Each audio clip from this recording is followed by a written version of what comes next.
Ladies and gentlemen, welcome to episode 2 of the Driver's Debrief. I'm joined by Brynden Bielefeld.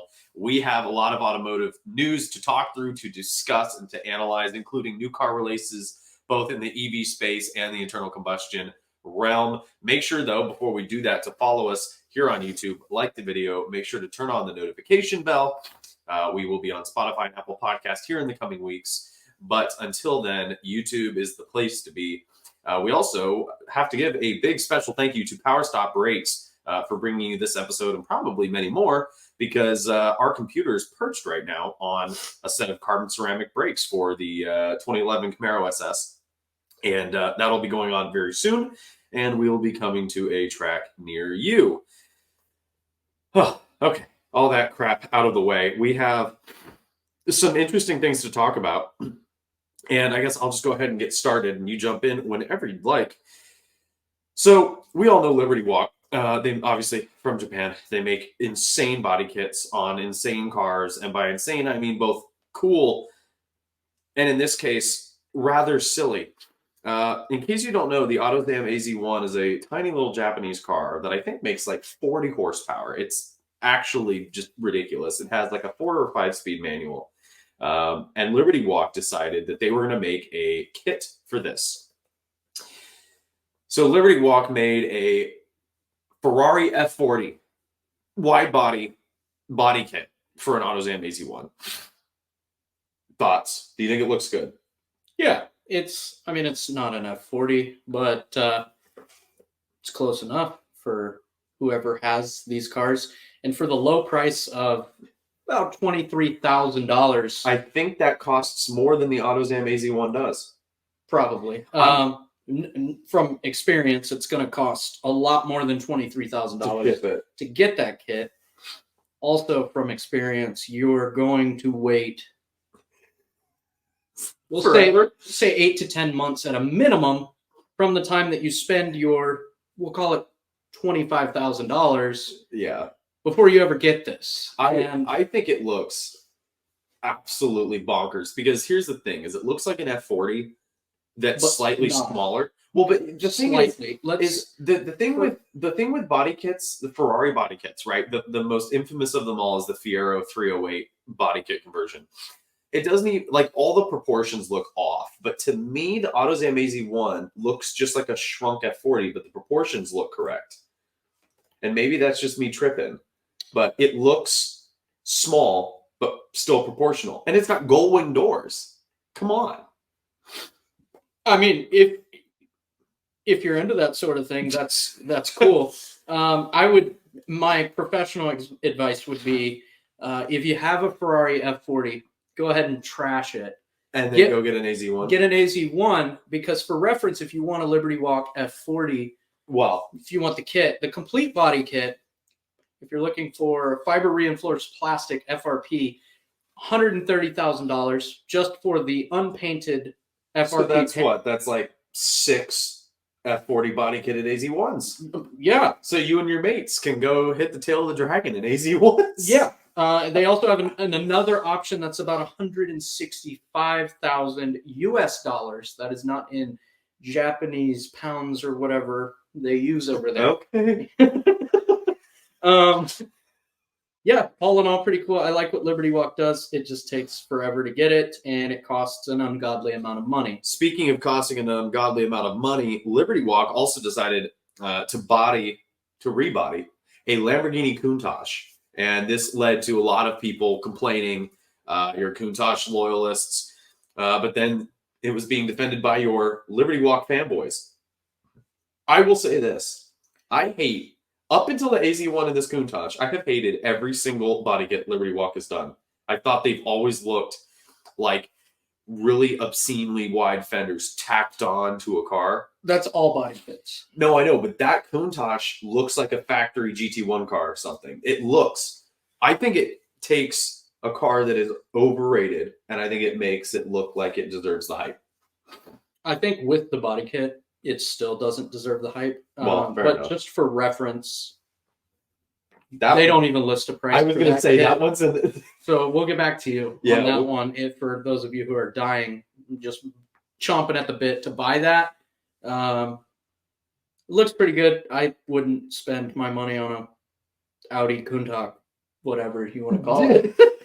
All right. Not a fan. But so when Liberty Walk was getting attacked for this, they said, and I quote, "We are doing whatever we want," end quote. So more power to them. Hey, go Moving on to more boring pastures, the Toyota GR Yaris, which is cool, has now for 2024 onward an automatic option in addition to the existing manual option. So the GR Yaris only came out as a manual. Now they are offering an automatic option. So it's backwards to what kind of normally happens, but no hate there. I would say the Yaris is cool, but I would totally get a GR Corolla. Isn't the Corolla though supposed to be a step up, bigger than the Yaris? Yeah, I believe the GR Corolla is supposed to be similar to the GTIs, the Focus RS, yeah. not the ST. Right. A coworker of mine was actually looking at buying one. Kind of really hope he does, because then I get to drive it. I've always liked those since they came out. This one, it's a good looking car. I like the GR line of stuff, unless it is the BMW Supra. And understood. And all the BMW fanboys just threw their drinks at the screen. Speaking of, well, I can't say that word. Throwing drinks at the screen. Exactly. The FCC has inquired to Tesla. And this is an interesting developing story that we'll make sure to follow as it happens, because Tesla actually surprisingly had a really good year when it came to car sales. I think they were in double digits beyond their expected growth. But the FCC has inquired to Tesla. And if you don't know, the FCC is the Federal Communications Commission or federal. Yeah. Something like that. Basically, you can track the Tesla, unlike tracking, let's say, my Camaro.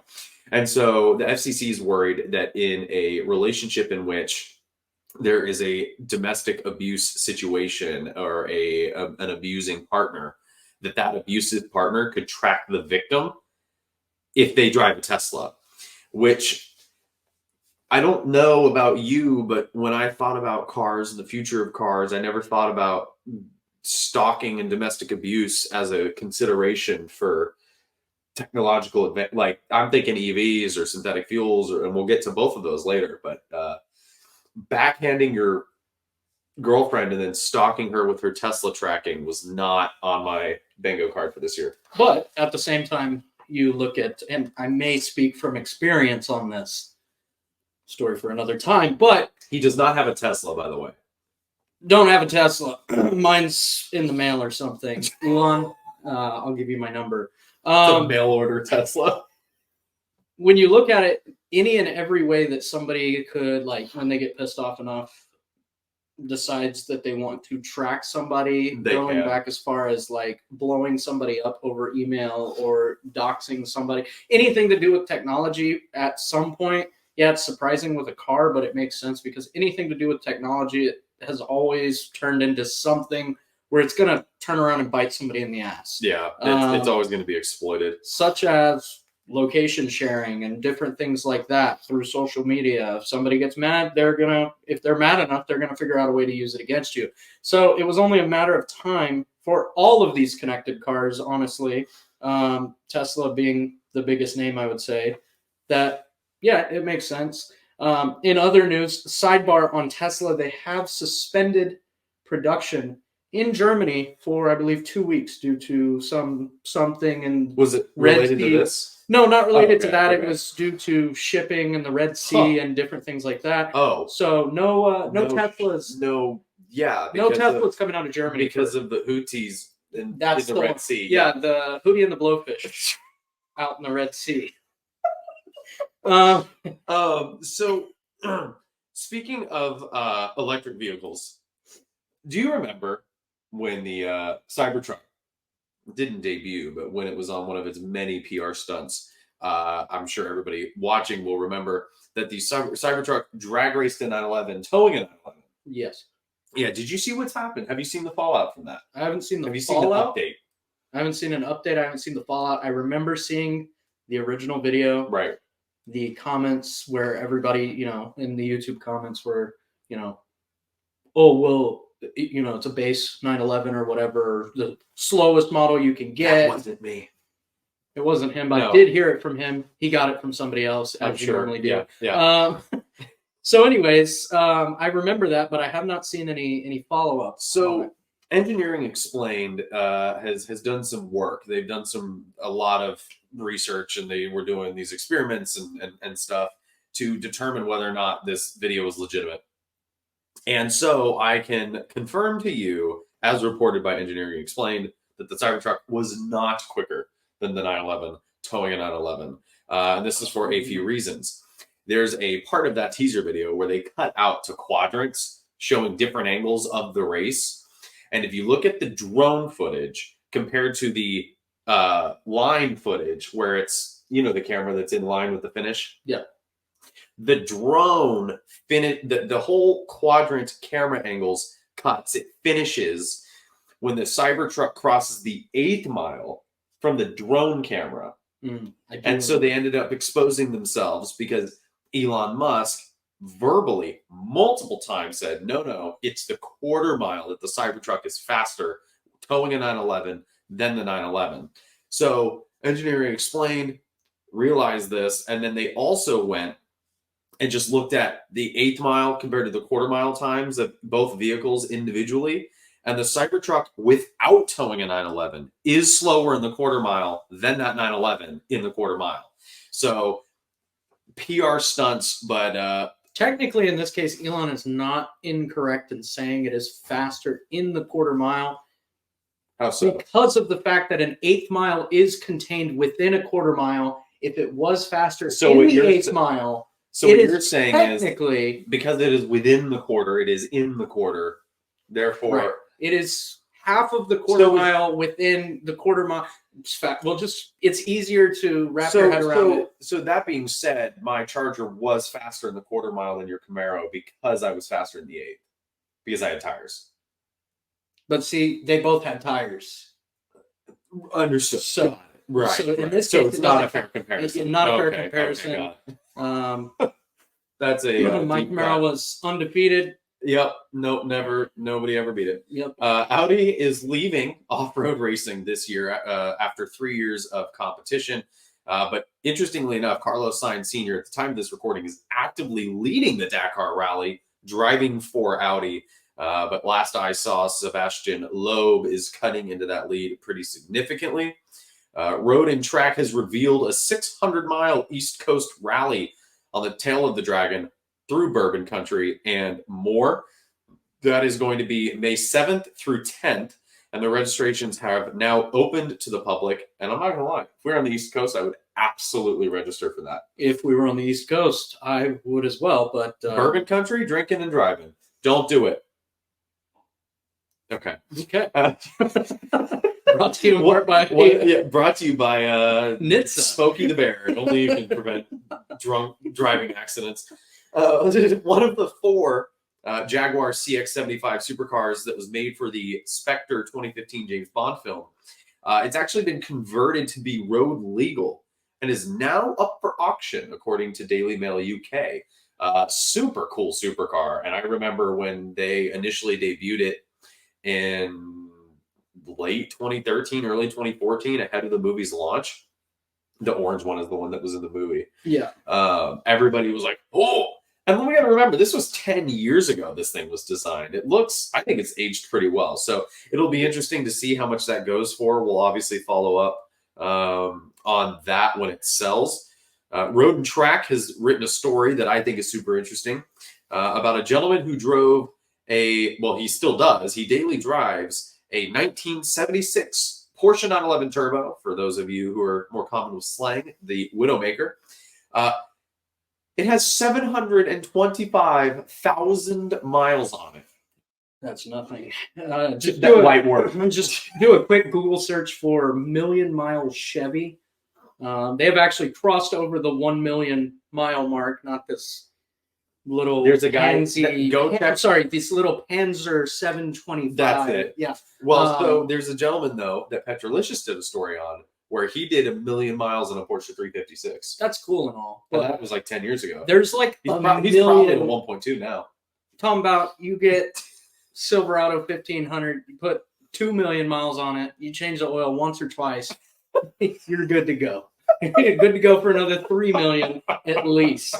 This Cabin air filter, never heard of her. This Porsche stuff, Gotta get all that. As long as you gotta change the oil twice, and you gotta put in that Newport cabin filter. Newport cabin filter. The Camel Crush cabin filter. And you are obligated to have at least 3 cans of Copenhagen on you at all times in case of emergency. In case of emergencies.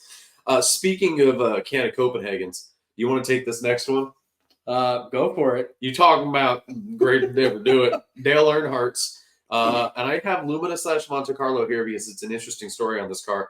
Sold for $348,700 at Mecum Kissimmee. I am going to be doing an episode that is just recapping kind of the coolest cars from the auction because I was there for a week.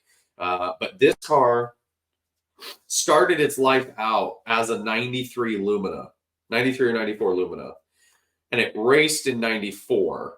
And then it was updated to Monte Carlo body in 95, and it ran in the 95 and 96 seasons for Dale Earnhardt. And so it ran at Rockingham, it ran at Phoenix, it ran at Darlington twice. So an interesting car because it wasn't one or the other, it was both. And so I know in the Dale Earnhardt forums that I may or may not be a part of on Facebook, people were wondering if that would be a good, or somebody literally said it was going to go for $19,800. Let's say they're a little bit wrong. Moving on to the Nazis, BMW's internal combustion engine plant. Back to the Nazis. Back to, yes, returning to. Pile. Will cease production in 2027. No more gas-powered engines coming from BMW. Surprise, And that ends a 75-year production streak. I mean, the Nazis stopped the whole gas thing a while ago. Oh, so this right. This is old news. Second episode, YouTube strikes. Here we come. Chinese brand Yangwang tried to not fulfill stereotypes, revealed its third production car, and it's a 1,000 horsepower saloon with a 100 kilowatt hour battery. I don't know if that's impressive, but it will never make it outside of the communist Chinese. Okay, moving on. Really quick. Let's do a quick Google search of Yangwang. Let's just do a little deep dive on Yangwang. Introduced in 2023. And they've already made 3 cars. That's the Chinese for you. They'll have super 10. Efficient. They'll have 10 by the end of the month. Very efficient. They're going to be which one are you referring to? The third production car? It's a 2024. It's a saloon. The U9. I'm going to be honest. It looks sick. That's what you're referring to? I don't know. Okay. This looks sick. It's a knockoff. I can promise you that's a knockoff of an Acura NSX. Or a Rivian, but a Regera. Is it a Koenigsegg that I'm thinking of? Regera, the Agera, the 1-1. Yeah, those are all Koenigsegg's. But throwing it back to the old Top Gear episode where they throwing it back. Where they stand up, did a little deep dive into the Chinese automotive scene. I remember that. It was just a rip off of the Soviets. They just rip off everything. But I mean, really happy with Chinese. You know, everything is Chinese these days. I might be Chinese.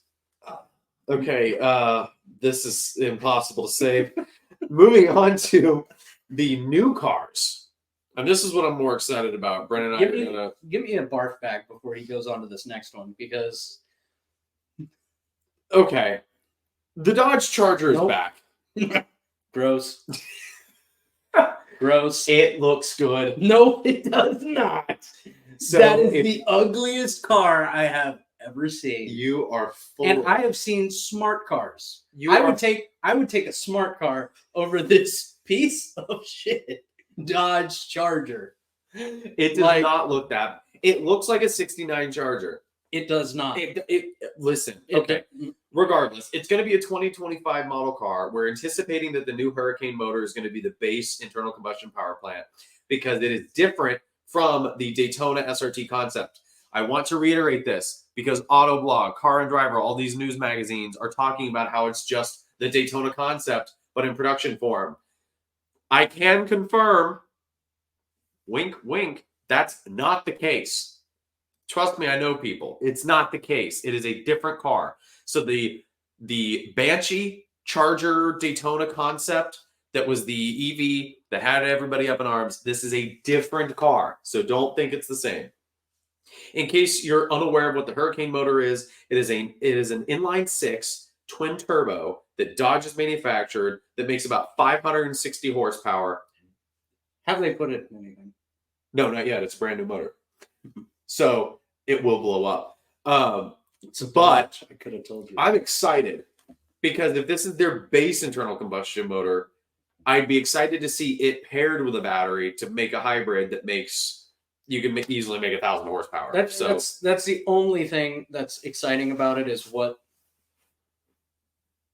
options they'll have for that, because this is Dodge, and they decided it was a good idea to throw a Hellcat motor in a minivan, which I'm a big fan of. We love that. We love that.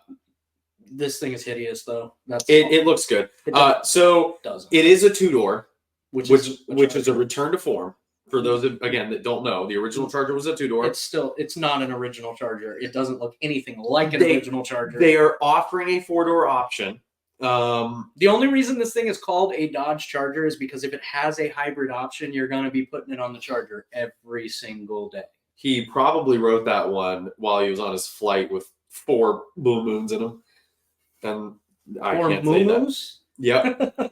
Moving on to a car that I think we should just have Brynden pronounce. I haven't even looked at this. Forgive me, because this was a very last minute setup here. So the Bizzarrini Giotto is a new supercar, hypercar. I don't actually know what it is. It's probably a supercar. Bizzarrini. Wow, Italian engineer. Oh, oui.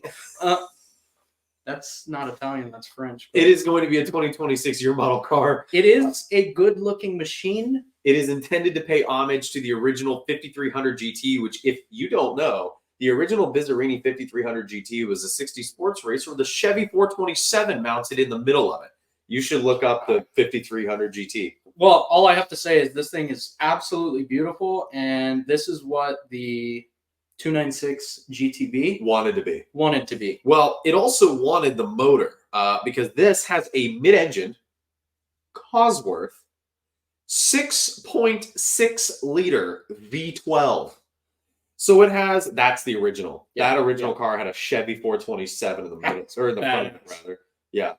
It is, in fact, a knockoff. I am seeing these are knockoffs of Ferraris.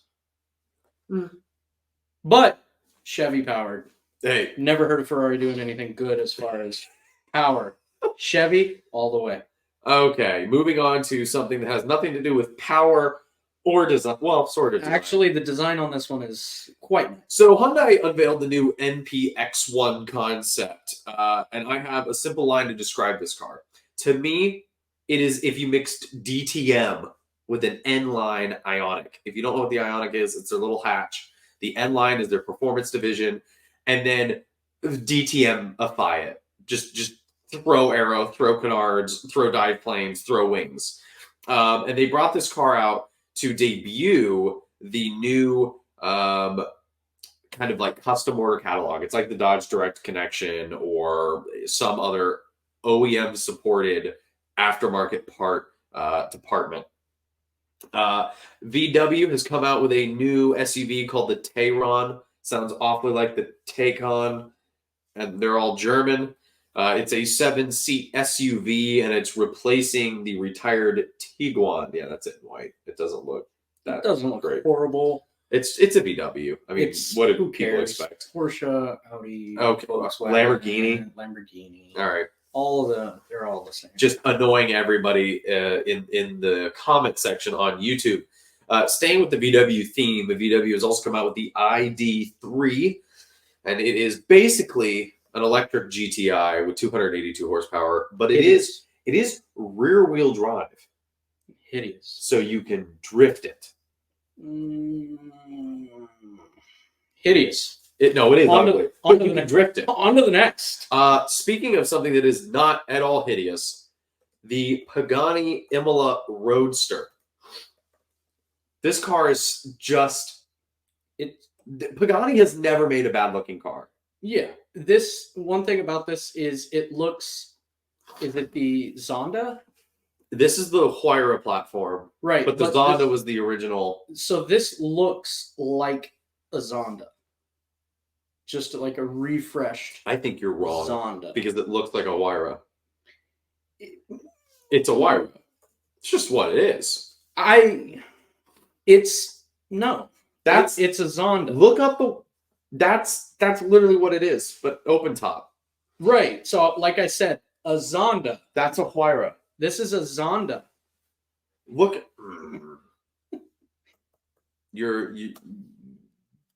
it's okay.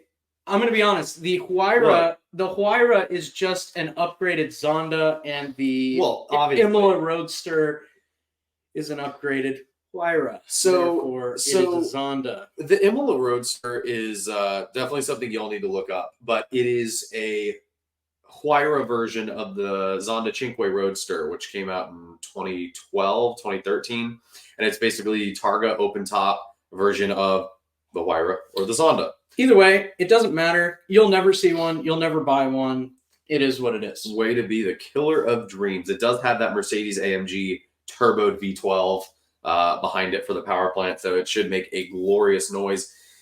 Speaking of noises, but not necessarily glorious, Lancia is back, and the Ypsilon has been leaked. In case you're unaware, the Ypsilon from Lancia has traditionally been the ugliest car ever produced. If you have not seen the interior, you look at the old interior. Look at that. I thought we had one as a rental car in Italy. I thought the PT Cruiser was the world's ugliest car. I thought it was the Ford Ka. No. Whoa. Hey, yo, what? They literally called it the Lancia Y. As in, why? Why the hell would you build a car like that? So it is a super mini based on the Peugeot. I'm sorry. If y'all could see, we need to start a Ypsilon Facebook slander group. I want to see one of these in person. Yeah, you wanted to fly some more. Fly over here. You'll see plenty.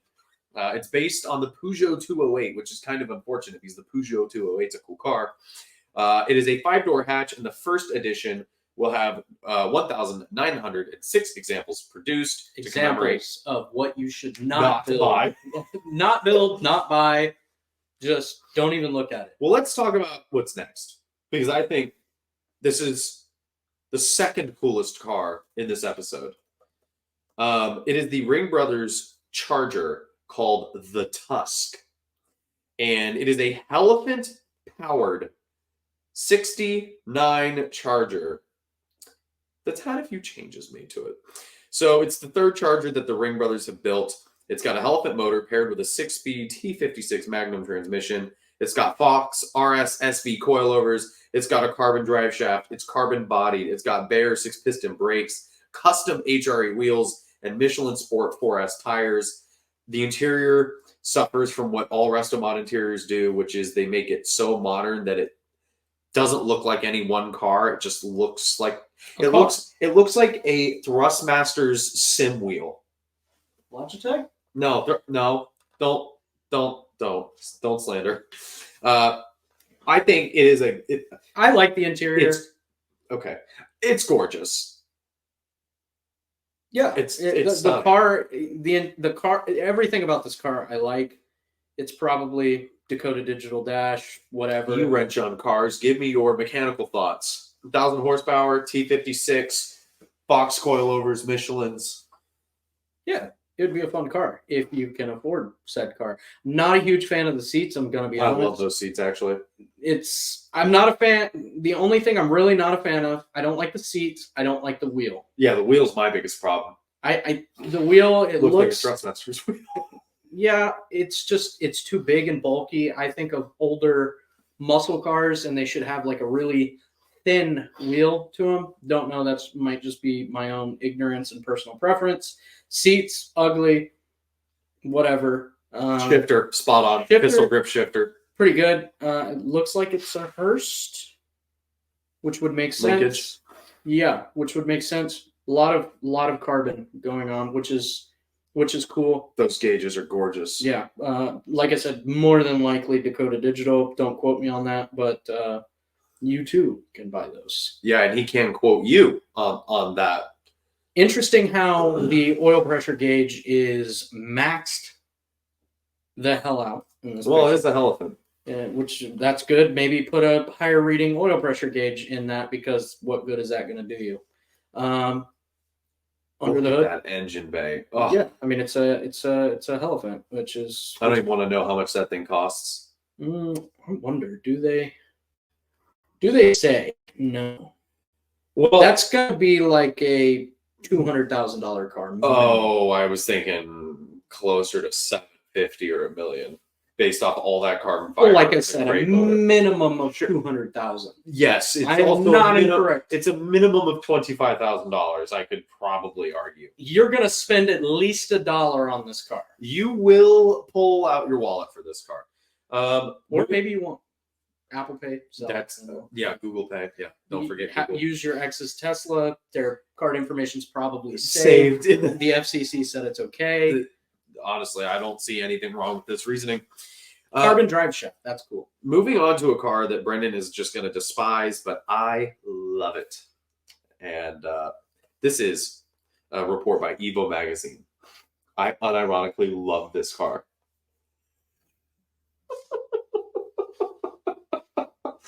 It is the Porsche 984 Junior. And it's a car that we didn't really know about until lately. And Evo Magazine I felt better when I didn't know about it. Okay. And Evo Magazine did a story on it a few days ago. And it's the car that never was. So it was originally supposed to have a 2-liter, 16-valve, flat 4 that was going to make between 120 and 150 horsepower with the possibility of a turbo. Crank horsepower. I hate to be this guy, but it was a 914 motor that was tuned up. But it was supposed to be the entry-level affordable Porsche. And it was actually supposed to be worked on between VW and Audi, similar to the 924, but Porsche thought going into the 90s that this would make it more worthwhile. More parts on this car were bespoke than on the 924. There were unique parts to Porsche. But then apparently the market crashed in 1987 over in Europe, and so it made the unique parts on the 984 Junior too expensive to manufacture, and they wouldn't make enough money on them because they were trying to have it be the budget car. Now, this car was very interesting for a few reasons. One, it was like a baby 928 convertible. Imagine a Boxster, but 928.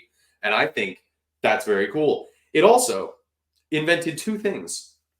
It invented the metal folding roof for a convertible, which is cool because we take it for granted when women in their mid-60s with an ankle biter dog or their Mercedes SL, and they fold down the metal top. They have Porsche to thank for that.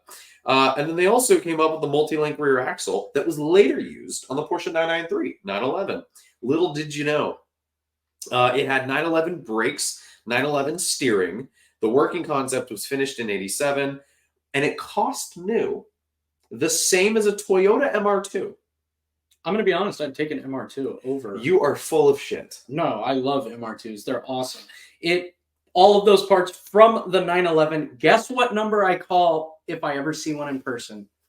911, because I am going to die. So you're telling me that a car with a flat 4 that is well balanced and has 911 suspension, brakes, steering, that is also an open top, you would not take over what is a poor man's version of the S2000? Correct. The MR2 is the poor man's Porsche.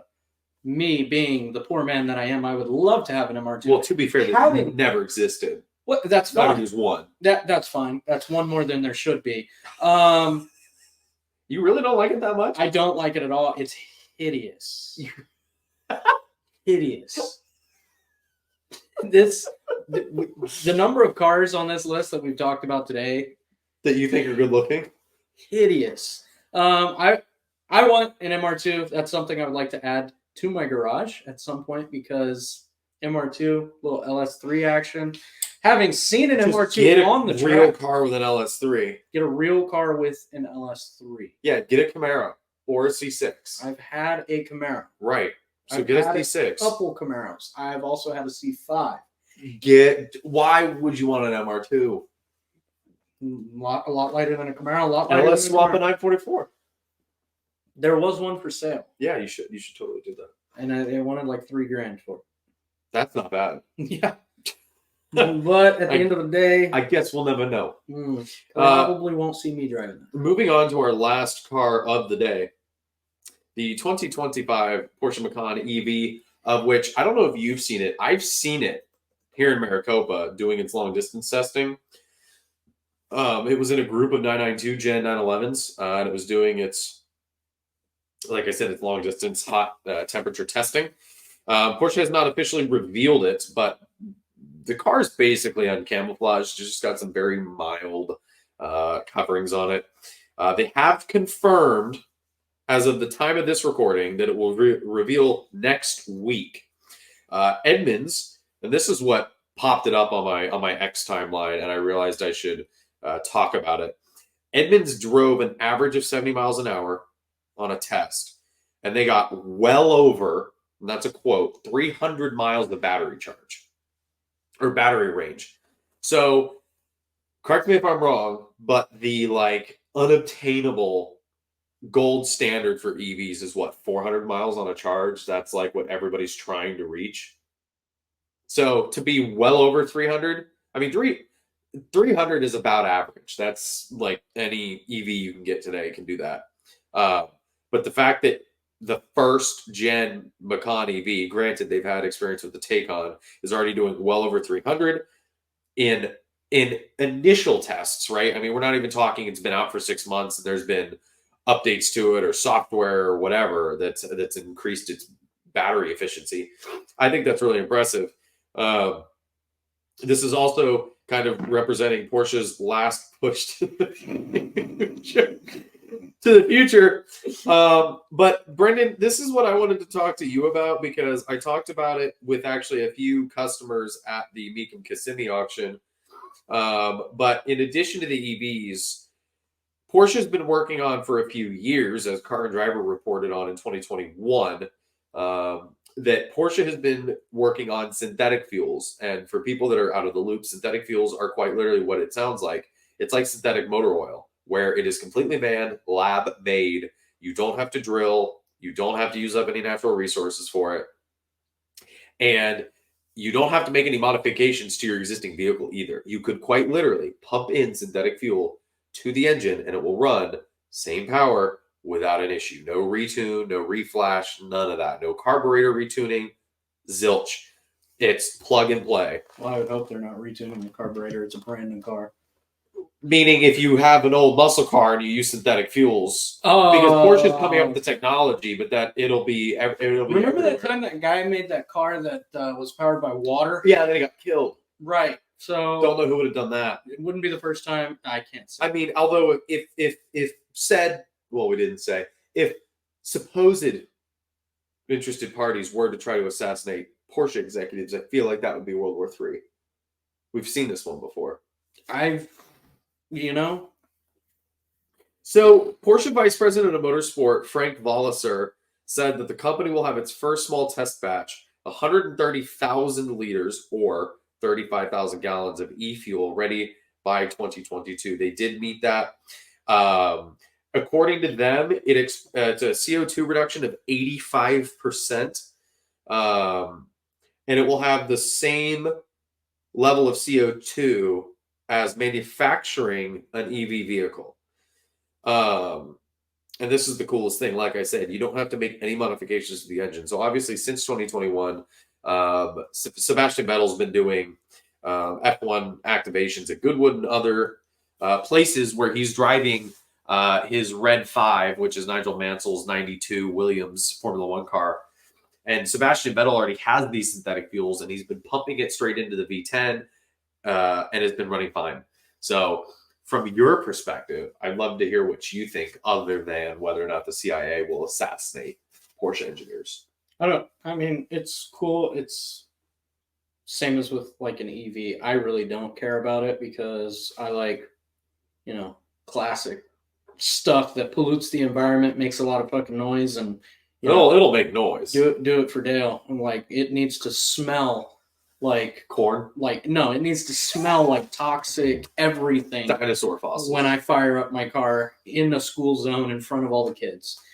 like E85 is about the most high tech that I would go. E85 is cool. I can only imagine this. What are they calling this?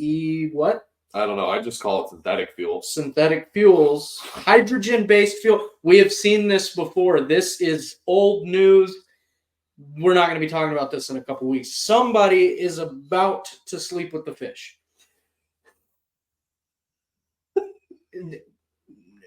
I mean, it's. Like I said, don't really care. It's not something that I would use. Would you prefer it as an alternative to the EV future that's being crammed down everybody's throats? Because I'll tell you this: the amount of old folks at collector car auctions that will just unprompted rail against EVs. Old folks. This seems like the best of both worlds. We don't lose anything. The cars still sound the same. We still get internal combustion. We still get everything we do will remain the same. It'll just be a question of this technology being accessible and then hopefully over time becoming more affordable to where other manufacturers or the oil companies actually take an interest in developing this fuel. I think the biggest hurdle to this being adopted would be the fact that Exxon or Shell or BP, they have all these probably trillions of dollars in infrastructure designed for the processing of oil to then make the fuels. And so it would be infrastructure that would be basically going to waste. I think that would probably be the biggest hurdle because they're not going to want to convert all that to labs to make synthetic fuel. But then again, they're being forced to convert it to EV manufacturing and assembling these batteries and mining for the batteries and then buying the raw materials. So I don't know. I think the only thing with the EVs is because there's government subsidies, they're willing to do it because they're still making money. And they're at the end of the day. The only thing I can see with it is if it ever went to like a consumer base where like you could go to the pump and choose to get that. Like that's awesome. Whatever, if you want to do it. At the end of the day, e-fuels are made out of CO2 and hydrogen and are produced using renewable energy. So you're back to the same stuff as with an EV or anything like that. The only thing I can think is it's going to be ungodly expensive. Well, yeah, and we're seeing this with EVs where it's, everybody go get an EV, but your reasonable EVs are $60,000, for Teslas or whatever it is. The technology is just not accessible yet to the masses, and on top of that, it's not been proven to the point where it doesn't have, like for instance, the video of a Tesla I saw on fire at the bottom of a lake. I don't know how that happens, but something with the batteries allows it to burn even when it's being doused in water and the only way fire suppressant. The only way that you can actually I would say you were combat a firefighter. So what's the battery precautions? The whole thing with you cannot put out a Tesla fire or any sort of EV fire. The batteries that are used are they're going to retain so much heat that no matter how much water, foam, anything that you put on them, they're going to reignite. You can put them underwater and they'll still reignite because that is possible. You can weld underwater, so that shouldn't,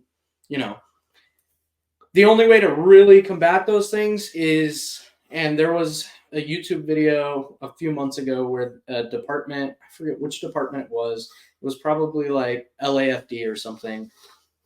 They went to a junkyard and they set an EV on fire. And the only way that they were able to fight that fire was to dig out a pit and bury the car.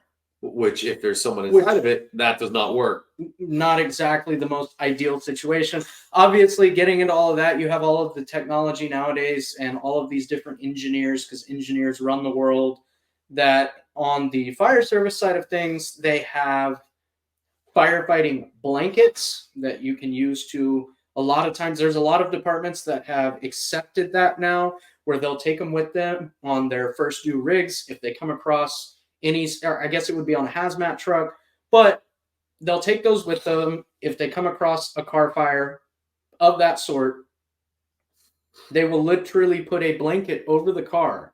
I saw a video on it. Yeah, just to cover it up to protect exposures at that point. You're not going to save the car. most car fires, you're not going to save the car. In my experience, that's just the way the cookie crumbles. But they will cover the car. I saw a video on Instagram probably 2 or 3 days ago. There was a Tesla that had caught on fire in a person's driveway, ended up setting their garage on fire. Everybody was safe out of the house. So that's all good. They did lose their car. Quite literally what the fire department did, they made sure everybody was clear. They covered the Tesla with said blanket. I don't know the specific term on what they're called. Covered it with that, loaded it up on a flatbed, with it covered, still burning, and took it to a junkyard where I can only assume they're either going to let it burn until it stops burning. Eventually, when there's nothing left to burn, it's going to go out. Or they're going to dig a pit and they're going to bury it. And you're just going to have cemeteries for cars, literally with headstones. Lithium and cobalt getting into our waterways and everything else. So, that all being said, I think synthetic fuels are the way forward. Last thing for this automotive episode 2 of the Driver's Debrief, is I'm going to do a feature that's going to be a video of the week. And this week, I'm adding these to the playlist, by the way, the public playlist. This one is under the, I don't even remember what it was called. Not throttle therapy, but something therapy. It's on the YouTube. This is a onboard of a 914.6 around the Nürburgring. And I'm going to watch it with Brynden after this podcast because the audio is absolutely sensational. That all being said, big thank you to Bytor. That's what we call him on the interwebs. But thank you to Bytor, Brynden, for coming by and hanging out with us. Make sure to follow us on the Driver's Debrief on YouTube. Subscribe, like the video, and share with your friends. Last but not least, big thank you to Power Stop Brakes for providing us the carbon ceramics that have been going on Snowdog the Camaro. I'd have to do an install video on that. Oh, well, I was going to ask if you want to do one this week, actually, because I got to do a diff flush too. That all coming soon and more on the next episode of the Driver's Debrief. We'll see you next time.